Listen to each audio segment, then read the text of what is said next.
Di kesempatan kali ini saya akan merangkum sebuah film series dari Cina yang diangkat dari animasi yang berjudul Soul Land.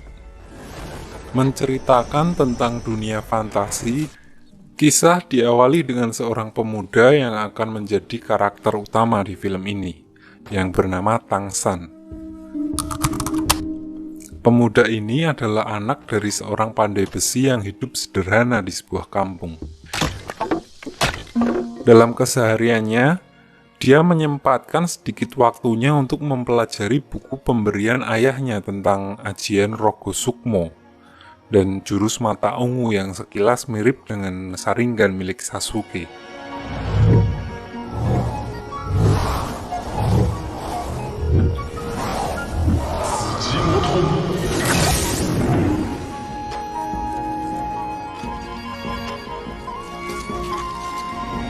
Lalu, saat dalam perjalanan pulang, dia diserang oleh seekor laba-laba raksasa yang memaksanya harus bertarung dengannya.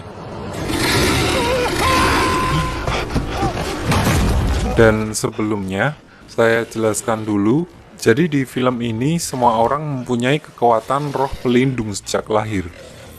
Roh pelindung tersebut biasanya berupa monster atau senjata yang dapat membantu mereka dalam pertarungan, yang nantinya dapat mereka sempurnakan dengan membunuh monster dan mengambil cincin roh atau ciri khas dari monster-monster tersebut.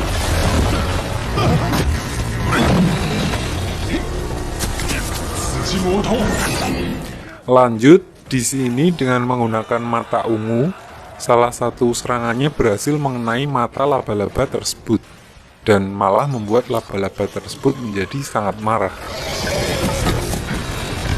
Dan saat dalam keadaan kepepet, tiba-tiba seseorang datang dan diperlihatkan orang tersebut dapat mengubah tangannya menjadi tangan serigala yang menegaskan kalau dia mempunyai roh pelindung berupa monster serigala. Orang itu memperkenalkan dirinya dengan nama Suyantao. Suyantao ini bakulit buah. Suyuntao. Dia berasal dari balai roh pelindung yang datang dari kota untuk merekrut murid baru dari desa. Dan secara tidak sengaja melihat Tang San yang sedang dikejar oleh monster liar. Di sini Suyanto merasa curiga dengan Tang San yang roh pelindungnya saja belum bangkit. Dia dapat melempar paku tepat mengenai mata laba-laba tersebut. Dan sesampainya di rumah, Tang San bertanya kepada ayahnya tentang Suyantao dan balai roh pelindung. Namun diperlihatkan ayahnya yang bodo amat mengenai hal tersebut. Di sini Tang San juga bercerita bahwa beberapa hari terakhir dia selalu dimimpiin, diimpeni bahasa Indonesianya, bermimpi tentang bisikan wanita yang berada di dalam ladang yang dipenuhi dengan rumput biru perak, yang dia kira itu adalah suara ibunya. Dan untuk kalian ketahui, ibu Tang San sudah meninggal waktu Tang San masih kecil, yang membuat ayah Tang San sangat terpukul sampai menjadi orang yang gemar mabuk-mabukan hingga sekarang.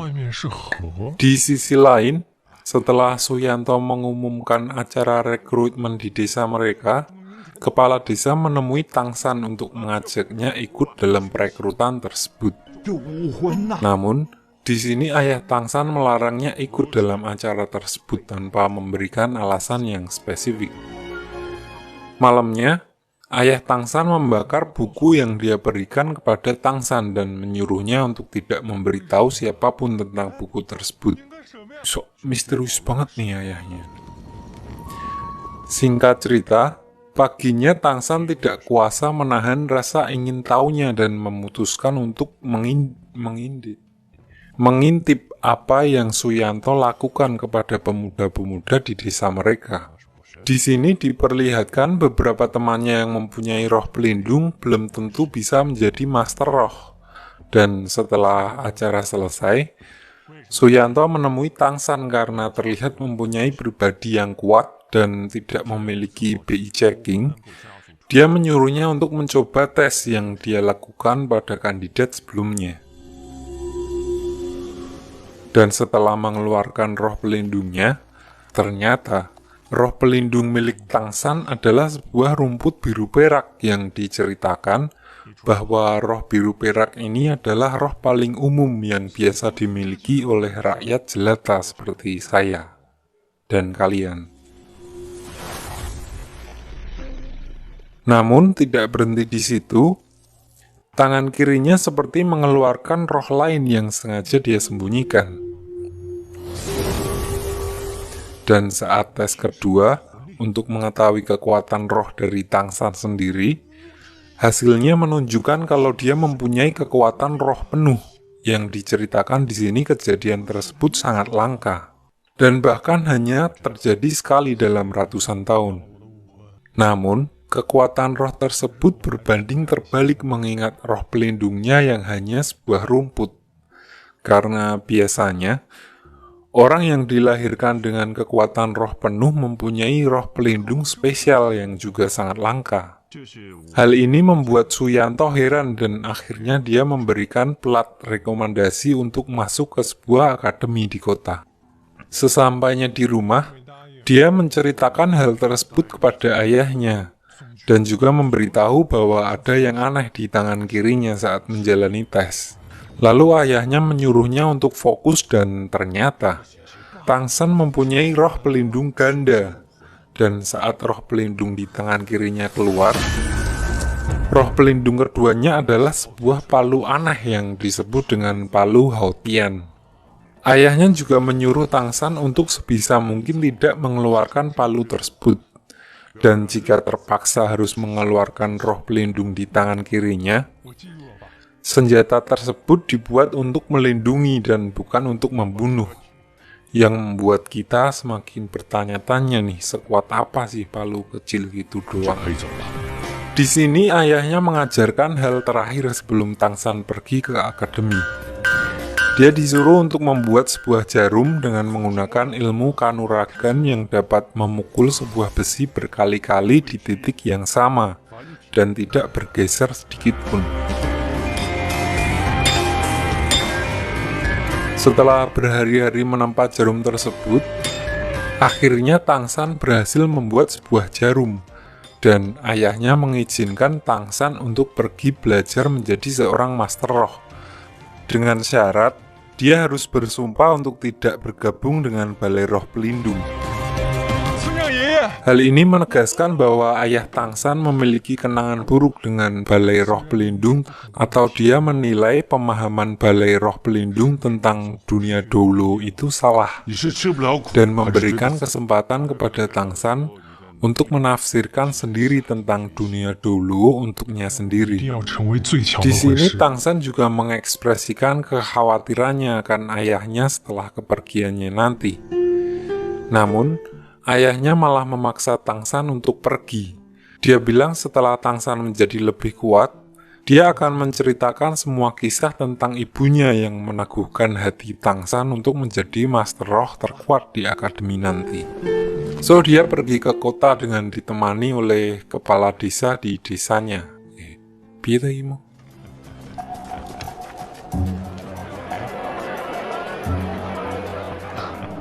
Sesampainya di sana, Tangsan bertemu dengan anak wali kota yang menjadi ketua OSIS di tempat itu, dan seorang guru honorer yang sedang leha-leha di depan pintu sekolahan.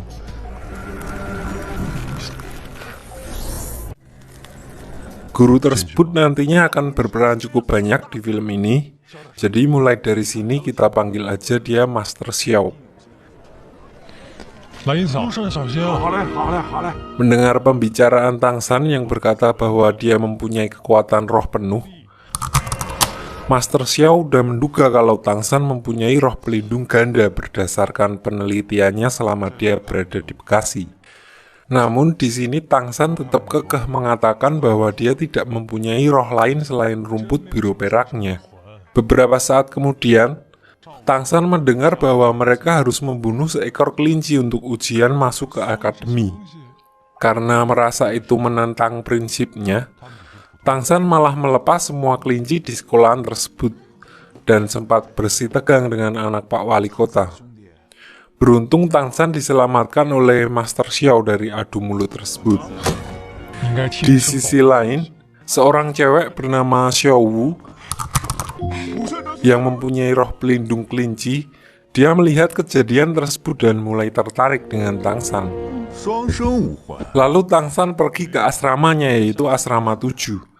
Di sana dia bertemu dengan murid baru yang bernama Wang Sheng, yang juga memiliki roh pelindung berupa harimau petarung. Dia mengklaim dirinya sebagai ketua kelas di sana.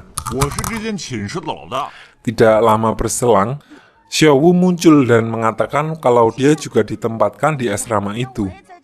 Karena dilarang untuk tidur di sebelah Tangsan, dia lalu menantang Wang Sheng dan meminta menjadi ketua kalau dia berhasil menang.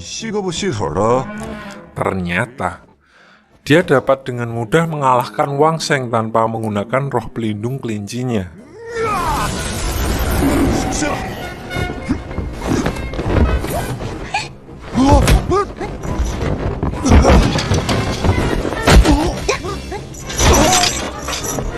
Seisi kamar itu lalu mengakuinya sebagai ketua pramuka. Lalu, tiba-tiba guru dari asrama wanita datang dan meminta Xiaowu untuk ikut dengannya ke asrama wanita. Karena ternyata pihaknya salah menempatkan namanya di asrama pria. Lanjut, karena diceritakan di sini Tangsan berasal dari keluarga sederhana, maka dia menemui seorang pandai besi lokal untuk bekerja part-time. Di sana dia menunjukkan kemampuannya menempa besi yang diajarkan oleh ayahnya. Si paman pandai besi itu pun juga kaget, karena ternyata Tangsan memiliki keterampilan palu udara yang melegenda. Paman itu lalu menerima Tangsan dan dia mendapatkan bayaran pertamanya. Lanjut, di malam hari saat semua udah tidur, di sini Xiaowu menyelinap ke kamar Tangsan dan langsung tidur di sebelahnya. Tangsan yang capek karena habis pulang kerja, mengira kalau itu cuma mimpinya saja. Namun, saat dia terbangun keesokan paginya, dia terkejut karena ternyata Xiaowu benar-benar tidur di sebelahnya. Selanjutnya diperlihatkan anak Pak Wali Kota yang masih penasaran dengan Xiaowu. Dia menyuruh anak buahnya untuk mencarinya dan mengajaknya ngedate. Namun, Xiaowu yang masih polos merasa tidak suka dengan anak Pak Wali Kota itu dan menolak ajakannya.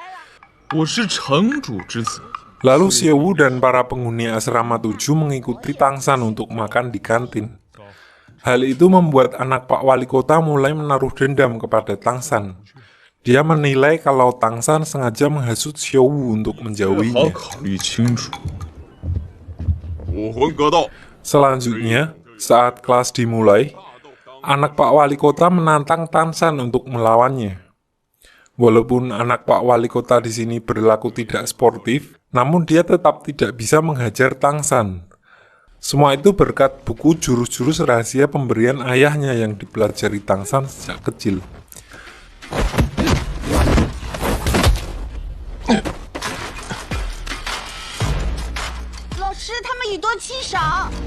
Di sesi jam pelajaran kedua, di sini anak Pak Wali Kota malah balik diajar oleh Tangsan dan Xiaowu.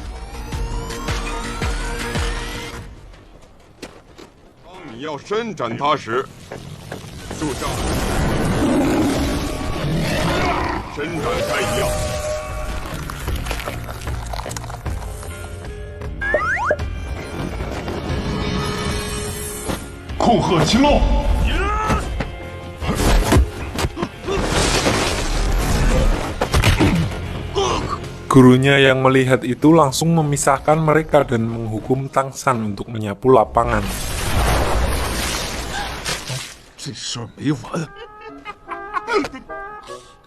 Dan ternyata, di sini anak buahnya anak Pak Wali Kota telah memasang jebakan Batman untuk Tangsan. Namun, berkat ajian yang dimiliki Tangsan, dia berhasil menghindari jebakan itu dan melemparnya ke arah di mana anak Pak Wali Kota bersembunyi. Di sini Tangsan tidak mau mempermalukannya dan memilih untuk pura-pura tidak tahu dan pergi begitu saja. 好了。 送什么？ Selanjutnya saat di kelas, Tangsan memperlihatkan roh pelindungnya dan meminta gurunya untuk membantu mengembangkan roh rumput itu agar bisa dipakai untuk bertarung. Namun di sini gurunya berkata kalau roh rumput adalah roh pelindung paling lemah dan tidak berguna. Dia lalu menyarankan Tangsan untuk menjadi master teori saja agar bisa menjadi guru nantinya. Merasa tidak puas dengan jawaban gurunya, lalu Tangsan menemui Master Xiao. Di sini dia diberikan mindset bahwa tidak ada roh pelindung yang tidak berguna. Yang ada hanya pengguna roh pelindung yang tidak berguna. 给你个作业，观察蓝银草。 Selanjutnya Tangsan diperintahkan untuk mengamati ciri-ciri dari rumput biru perak dan bersemedi agar bisa lebih dekat dengan roh pelindungnya. 它到底有什么特别的呀？ Dan setelah Tangsan mengerti karakteristik dari roh rumput, Tangsan lalu dibimbing untuk dapat mengeluarkan perwujudan dari roh rumput miliknya. Setelah melihat roh pelindung milik Tangsan, Master Xiao lalu merekomendasikannya untuk menjadi Master Roh tipe pengontrol, di mana roh pelindungnya bisa dimanfaatkan untuk berubah ke bentuk apapun karena sifatnya yang lentur. Diperlihatkan, Tangsan lalu bisa mengubah roh pelindungnya ke bentuk tali akar. Namun karena belum sepenuhnya bersatu, dia terlihat kewalahan dalam mengontrolnya.